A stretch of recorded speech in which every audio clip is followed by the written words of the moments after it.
Hello and welcome to the High-Tech Product Launches Business Plan Proposal. My name is Ryan Schindler. I'm going to walk you through the presentation.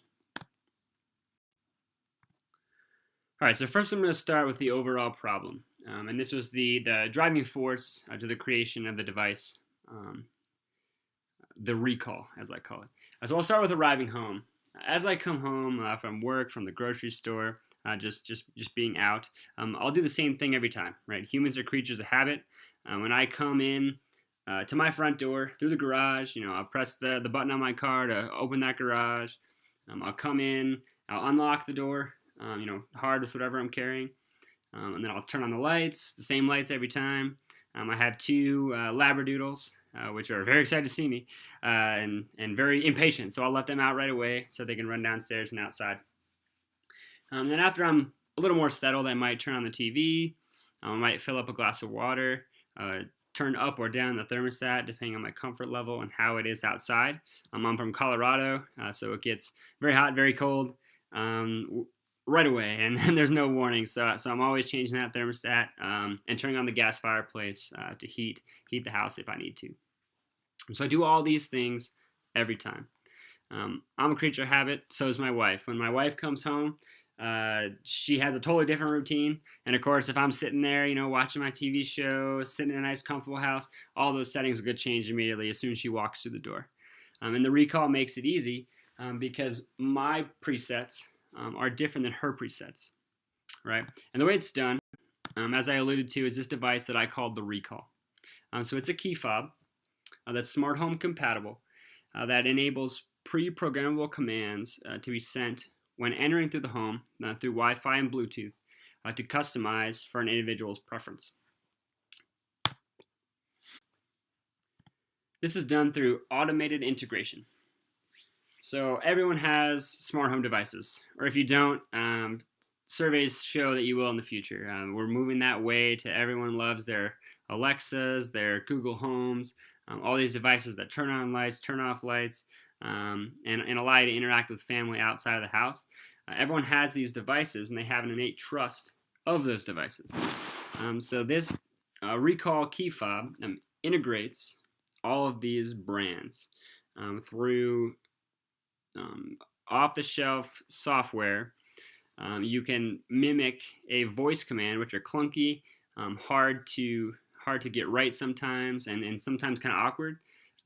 This mimics that voice command through a Bluetooth message to the device, allowing you to pre-program all the things that I mentioned. The lights, the TV, the thermostat, all those things will be automatically set with existing infrastructure and tech in the home. So there's no need to go out and buy smart home devices. You can add on to the smart home devices, and then with the recall, you can tie all those devices together to automatically and seamlessly every time set the house the way you like it. So a little bit about my background. I'm a captain in the United States Air Force working with satellite communication, and I do a lot of work with the ground architecture, so the ground system that allows us to establish that RF communication with a space vehicle. And I'm bringing that infusion of robust military space technology into the developmentation of this device and the seamlessness of this device so that it can easily and every time consistently change the house the way you like it. We are searching for a patent and putting in an application with a website called Invention Home. The patent attorneys there did a search, and they're drafting up a patent. So we'll have that market edge and protection going into the development phase. All right, so next I'm going to talk a little bit about the financials.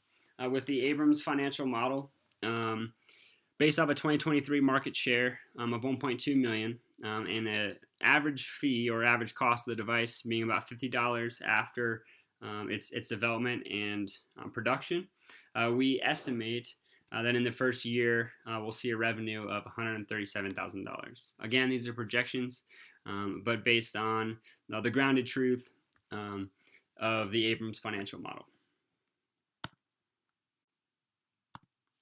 All right, so now I'm going to dive in a little bit in market share. First, I'll start off with a Pew Research study. 28% of Americans strong early adopters of new smart home technology. in America, and I'll focus on America for my initial release of this device, is 5.57 million people.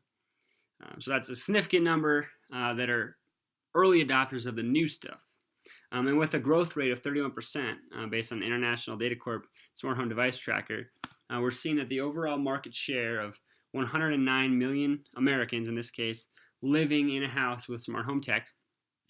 Based on this TAR model, 85% availability, people that have smart home tech, have smartphones, they have access to the internet, they can see these advertisements come through digitally.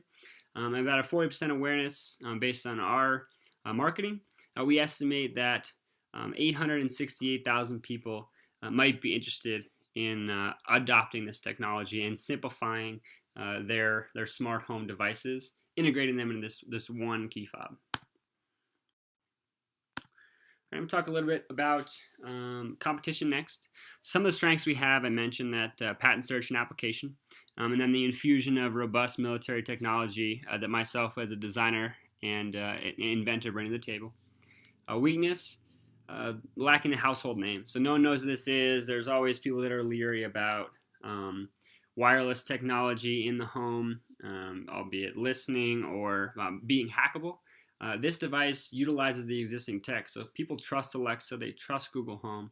And all this does is interfaces and sends commands to those devices that are already existing. Some of the threats that we could face, established company replication. So someone could come in and create a device like this easily and kind of push us out. We're thwarting that with our patent search and application that's currently pending so that we have the edge in this specific niche of the market. And we also have some opportunities in the novel tech. So this is adding to existing infrastructure, gives us the advantage and opportunity to utilize the established smart home technology wave and kind of ride that with our device, which makes all that come together simply. All right, so next I'm going to talk a little bit about the management team. You know me, Ryan Schindler, the CEO, the designer, and creator of the Recall device. I'm bringing in that military experience that I have. Along with me, I have my financial officer, Michael Sokol. He's a certified public accountant who has experience with both small business launches and also large corporate America. Really good with numbers, really good with the finances, finance side of the house, and he'll really help our business stay strong and robust through the future. Thomas Scott, our operating officer, he has experience through the American Heart Association and nonprofits. He does a lot of large event planning, donation fundraisers, and marketing. So he's really going to be crucial in getting this device pushed out to the consumer so that they can understand both how it works, but then understand how it's safe and something that they need to help them automate their house.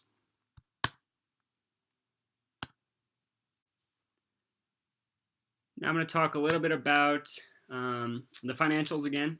I mentioned through the Abrams model, we established that our company starting in February of 2019, after our development was complete and our production had begun, we're looking at marketing as our driving force within that first 6 months to then move toward an online sales.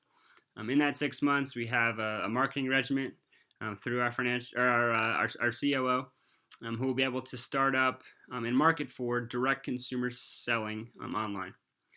We're projecting through the model that in the first year we could see 137,000 in sales, and after that we would look at a retail partnership or some sort of online partnership in selling to establish that regular sale of the device for those that are interested in the automation tech. And then we estimate, again, in the first 5 years, 1.4 million in sales. And at that point, we would look at either a market exit, selling off to a company like Amazon or Google, and then looking at, or if we don't go that route, looking toward a public offering to keep that business going in the future.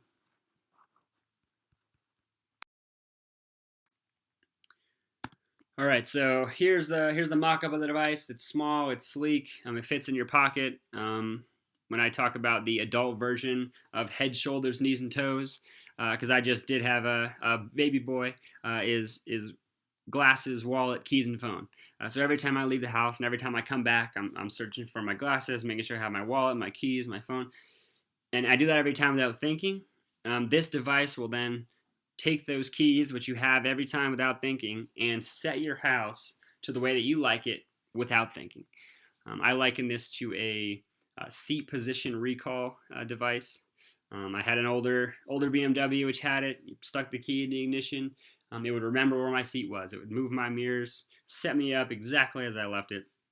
And then when my wife got in the car, she'd stick in her key, and it would move the seat to her position, move the mirrors the way she likes it. And I really like this because I'm 6'2", my wife's 4'11". So we have vastly different seat positions, and every time it was a necessity to change the seat automatically back and forth. Same idea with the home.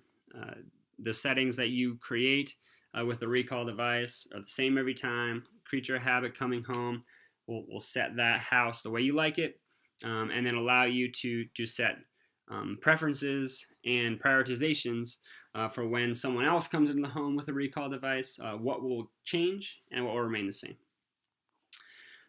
After launching this product, we really want to amplify our marketing and show that this is a simplified version of automation, kind of giving the best of both worlds. Don't have to think about it. It's always there, and it's done for you. We want to improve this with a next generation model, potentially with beta testing, to create a recall 2.0, if you will, which takes the best parts of the device and then bring in that consumer advice as well. We're looking at also bolstering the iPhone and Android application features. So we have an app which then has the settings or commands for the recall, so that you set it once, you lock it in, and then every time you don't think about it. We're looking at changing that app up, continuing the development constantly to then update the app with the software of the recall as well. This is a pitch deck, and I do want to say, based on the 2023 Abrams financials that we came up with, we're asking for $200,000 for a 15% stake in the company to really get us moving, to increase our sales and our marketing early, so that we can reap the benefits later on. So again, I want to thank you for taking the time and listening to this presentation. Definitely a lot of potential. Smart homes are coming, not going away, and this is a great way to make it easy for those who don't like the nitty-gritty details. They just want to have it done for them. So thanks.